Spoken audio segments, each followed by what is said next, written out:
Hey guys, thanks for staying. I know it's getting late. You're all excited about Søren's new discotheque. Who of you has been to the techno party yesterday? Nobody? You missed something. So we're going to repeat this today. I guess the music tastes have changed at CloudFest, but otherwise not so much has really changed, and I'm really glad to be back here after all those years. I will be talking about the open source scene, obviously, as an open source company. You know, this is very close to our heart, but also I want to explain to you why it should be very close to your hearts as the industry, because I think we need a lifeline. Let me go back in history. For those of you who are old enough and remember the pre-internet times, how we communicated, remember how we were stuck in these silos and we couldn't really communicate from one service to another. And you needed to know where somebody was to reach him or her, and sometimes that service wasn't even available in your country. So it was more or less impossible to do that. And you all know what came then. But it's important to understand what this thing changed, because what came as the internet was a collection of open protocols that everybody could participate in. So for you, hosting industry, you didn't have to ask anybody to become a hoster. Maybe outside of the IRS and the local authorities, but not for technical reasons, right? You could just set up your data center, fire up VPSs, connect your web servers and mail servers, and go about your business. And this is how you all built the internet that we all know. Without permission, fully federated, you were interoperable from the get-go with the other hosting companies in the world. And this is what created the industry and the CloudFest and everything that we do here. And of course, it has changed our lives. I mean, look at how we spend our time. This is one Internet Minute, updated 2019, very fresh off the press. You see the URL down there if you want to go to the site that actually produced this. And you see we're sending 188 million emails in a minute. We're watching, what is the number, 694,000 hours of Netflix per minute. Crazy. So basically, and especially since we have mobile phones, meaning we have a screen on us all the time, we're spending hours and hours on the internet, and it touches every industry there is. So who runs the internet? Us, more or less run the world. But then something happened, which is weird. We're on this open internet, and then suddenly a couple of monopolies are being created on top of that try to take away more or less everything that we do on the internet. And if you look at the colors, same colors mean same company. So the reddish is Google, internet search, web browser, mobile operating systems, online ad revenues. The dark blue is us. It's other. It's all of us. But you see in these segments, and of course there are some segments where it's not that bad yet, like cloud hosting, for example, and some that are not even on here where it's not that bad, but some are even worse that are not on here. What we're seeing is a monopolization of the internet to very, very few companies, and locking down very deliberately the open protocols that we have there. And I'll come back to that on where this is happening. If this chart is too complicated for you, here's another one. Right? So if you're inside the monopolies, you're fine. If you're not, you're screwed. Because you're not going to make money for a long time if you're depending on them. Okay, that explains it, right? Doesn't it? But it's even tougher when you think of the social consequences. Economic consequences are tough enough when monopolies get it their way. But how about the rest of the world? You've all seen us discussing what happens to the way we consume news and how news are being disseminated and manipulated, and how they aggregate into something that seems to be working out to something that is not so enjoyable. So putting the control into the hands of a very few is also probably not a good idea when it comes to how we run our societies. And if we only have a choice between surveillance capitalism, which is actually monopolism, and surveillance dictatorship, where one single government entity controls everything that we do, I don't think that's a future that I want to see my children grow up in. So in a way, and that may sound strange to you as the hosting industry, we have a lot of social duties to create a society that we actually want, because we run this thing. So we need to create this other thing that's different, and this is what I like calling the second force. We need to be the rebels that create the alternatives to the monopolies or dictatorships that we have out there. Also to stay in business very simply, so it's very egocentrical when you think of it, but also to create a society that we want to live in. So now you ask, where is this happening and why is this open internet the way it is? When you look at these protocols here, you see a lot of them go down to the transport layer that are really the plumbing of the internet. Look, for example, of what's happening at DNS. If you're an internet service provider, you also provide DNS. If you're a domain reseller or anyone taking part in the domain industry, you're probably running a DNS service or you're using a DNS service from somebody else. Having DNS is at the root of the domain system. And who controls DNS, of course, controls the domain system. And also sees all the traffic that is going on the internet. So if you see the DNS traffic of users, you see what they're doing, what websites that they're going to. Now, DNS has been around for a long time, and you say, why we're even discussing this? But look at what's going on with DNS. We see a bunch of the monopoly companies toying with the idea of centralizing DNS. With a protocol that's actually fairly nice, it's called DNS over HTTPS, so we make DNS safer. And also we move the control over DNS up into the application layer. So for example, a browser could decide what DNS to use by simply doing DOH, DNS over HTTPS, and redirecting it to some central server somewhere. We see that happening. It's actually happening. We saw Mozilla, a great open source company, thinking of defaulting DNS to DNS over HTTPS and redirecting all DNS traffic to Cloudflare in the US. So centralizing all Firefox DNS traffic to one place. And of course, any application can do that. And you may wonder, why did open source people even do that? My suggestion would be follow the money. Where does Mozilla get the money from? Oh, it's Google. Who's invested in Cloudflare? Oh, it's Google. Let's have a look at the Chrome code. Oh, DNS over HTTPS is there also. Scary.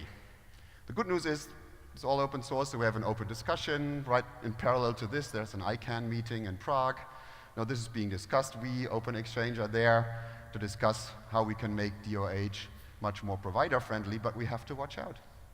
Because if DNS gets rerouted away from us, if HTTP gets stolen and made proprietary, which was also tried, and then reopened, if we have less and less support of the open protocols in the internet, like you see a lockdown of the mail services at Microsoft and Google that don't let traffic in from smaller mail servers. I don't know if you've gone through that, but if you are a small mail server instance and you're trying to send to Outlook.com or Gmail, you may be in trouble.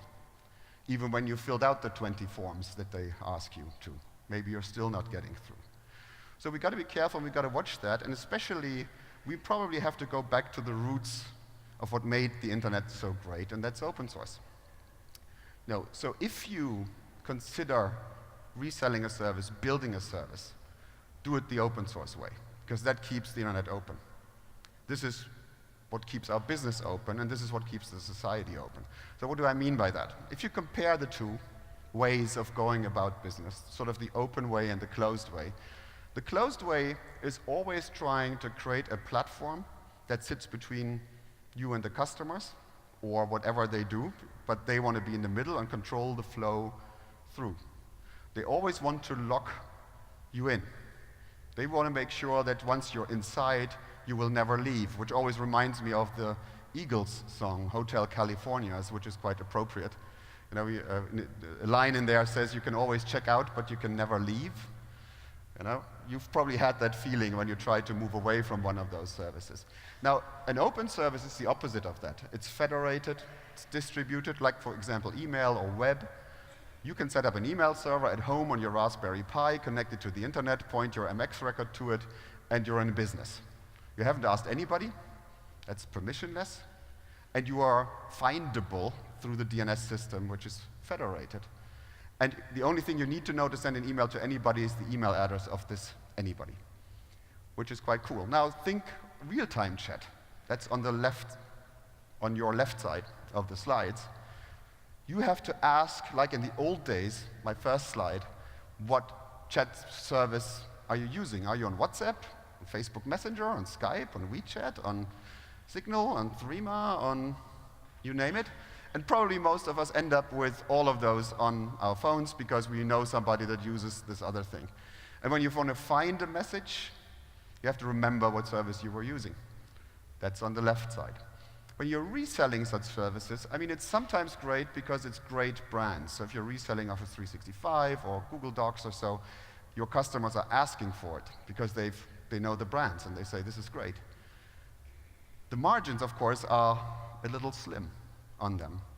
And guess what? They will get slimmer and slimmer. The more of your customers are being onboarded on these platforms, the less these giants need you, because now they have your customers.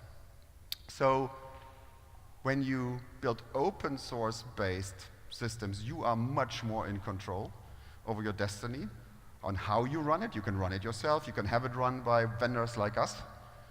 You can switch at any time. It's based on open standards. You can move the data. You control how you bundle it. You control how you sell it. You control where you sell it and what prices you have in which geographies. You're under full control of that. Nobody dictates to you what you're supposed to do, which ultimately will drive your margins. And we've all enjoyed great margins in this industry. But if I look forward to the challenges of this industry, those margins may actually go away. And last but not least, for your customers, you're creating a platform that they can trust, because now your customers know what happens to their data, because you build a system on open source software that is fully transparent on what it does with the data. And all open source software that I know of does with the data what it should do: manage the data to provide the applications and the services, and nothing else. Whereas the dishonest services tell you, yes, I'm a mail service, but what they really are is a service that wants your data and monetizes the data. So they do something very different from what they're telling you as an end user that they're doing. This is why I came up a while ago, many years ago, with my 4 commandments of open source. And since I had to talk about something new, I figured we need more commandments, new ones. And here's my 6 commandments of trustable services. And if you follow those rules, and let me quickly go through them. I mean, number 1 is obvious, right? The service needs to be available from more than one vendor. Otherwise, it's a monopoly, and you're not in control. 2, that doesn't help a lot if you can't move your data from one vendor to another. And things like GDPR, which is a lot of work, I know, but it helps making sure that vendors stay honest and do that. Then 3, I, as a user of the service, shouldn't have to know what service the recipient is using, like with email. Right? I don't care what email server, service, client, phone you're using. I need to know your email address, as opposed to chat systems where I have to ask what the hell you're using, and then maybe even install the app and register with it because I have to reach you. Now, to create a market, the programs that create the services need to be available. And to create trustable services, we need to know what the programs do. Because if you get a black box and you install it in your data center, it may still phone home and send data to places you don't want the data to go.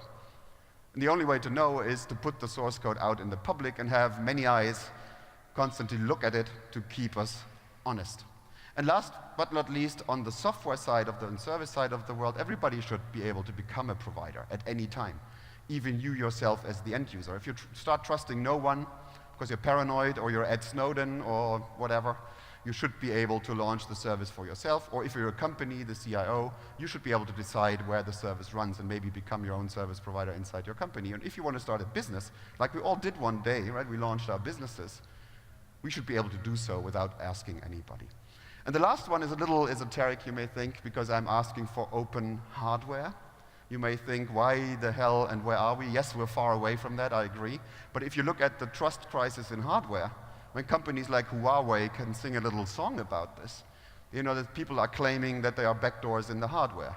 And of course, you can believe it or not. Actually, there's a law in Europe and in the US, I don't know if you know, but where hardware manufacturers, network equipment manufacturers, actually have to have a backdoor in the hardware.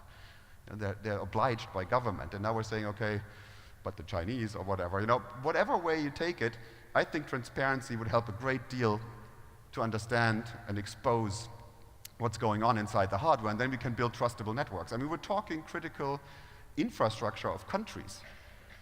right? And we get black boxes and put them in everywhere, and we don't know what the hell is going on these black boxes. So this would solve the problem. Of course, only experts can look at open hardware. That same goes for software, but the number of experts goes up and up and up. I mean, this is the industry that we're in, right? We've seen growth, so there will be plenty of people being able to assess whether something works or not. Now, having said all this, giving some rules and guidelines how to run the business forward, let me give you a few examples of what we do as Open Exchange outside of our normal product pitch. And if you're interested, we're at H20. Come visit us if you don't know what Open Exchange does. But basically, we're a mail, productivity, and security company, all open source, catering to this industry. But there's a few things that I want to point out that are special that we're involved with. We're one of the founding members of what's called ID for Me. If you haven't seen Andreas Gauger this morning, who's our chairman of the foundation, it's a not-for-profit foundation. It's a counter to the log me in with Facebook and log me in with Google. Because again, if your customers put log me in with Google or Facebook on their websites, on their e-commerce shops, all the traffic goes to Google and Facebook. Not only the login traffic, but if they have an open session with Google or Facebook at the same time, any traffic, even if people don't log in, will go to them. But also, if you don't have any of these simplifiers for login, you will have a lot of churn in the user base because people really hate registering and people really hate entering passwords or coming up with new passwords. And of course, passwords are insecure, so you're adding to security. So what you get with this is, number one, the ability to create a third use case for domains, because ID for me is domain bound, meaning an identity is attached to a domain. You can own a domain as an end user, you can provide a domain as a service provider, and people can attach identities to it. This is how you discover the domains. You can become a so-called agent, meaning providing the actual storage for the user's data that is then being exchanged between the requesting website and the agent when a login happens. It's all OpenID based, so if you're technical enough, this is what's going on within the login and the data that you store.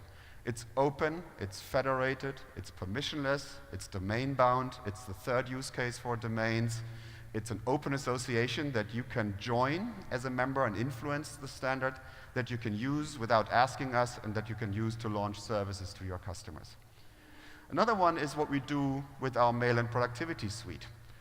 This is a second force productivity suite where you have all the control that I mentioned before that clicks all check marks except the hardware check mark, because we're not in that business, but all the 5 software check marks for the products that you can use as a counter to the siloed services to come back to nice margins and flexibility in how you go to market. This is the core business that we do. Maybe what you haven't heard us doing is around our Power DNS server. Who of you uses Power DNS, by the way? Thanks. Power DNS has been pretty famous in the domain industry, but also with internet service providers. We're doing a lot to keep the internet open on the DNS, DOH side, and I will come back to that in my final words. But also, of course, it provides you with a great authoritative server. It's open source. Go use it.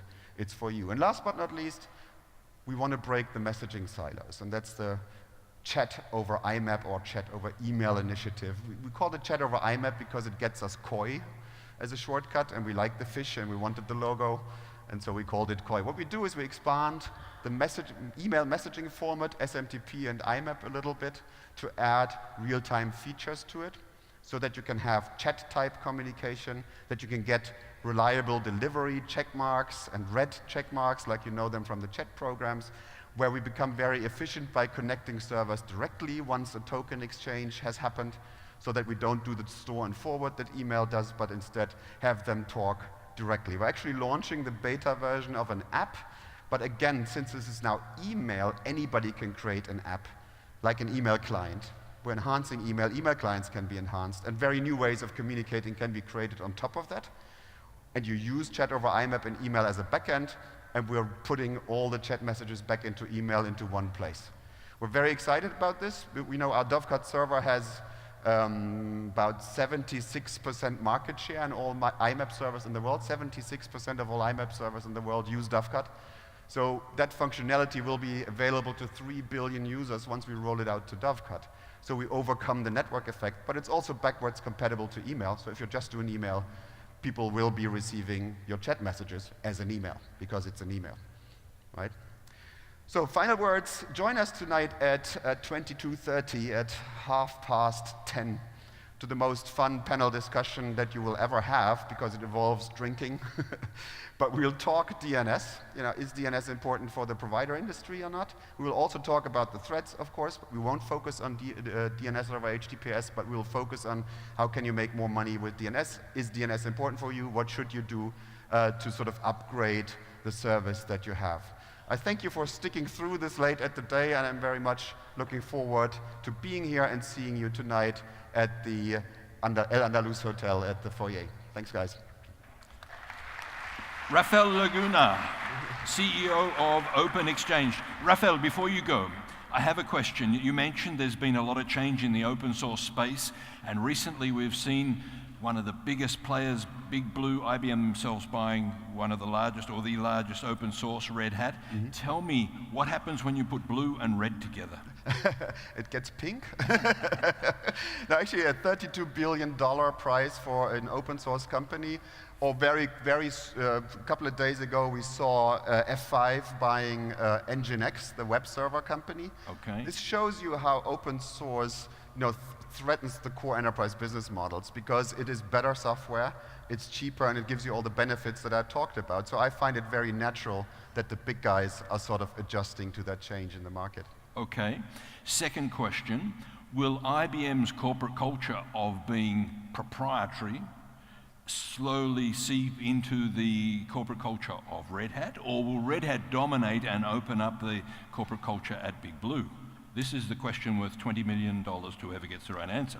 I really hope that Red Hat's culture will start dominating. I really hope that Jim Whitehurst becomes the next IBM CEO, but that's just me, right? And you're objective. I'm totally objective. Thank you once again. Rafael Laguna, ladies and gentlemen. Thank you.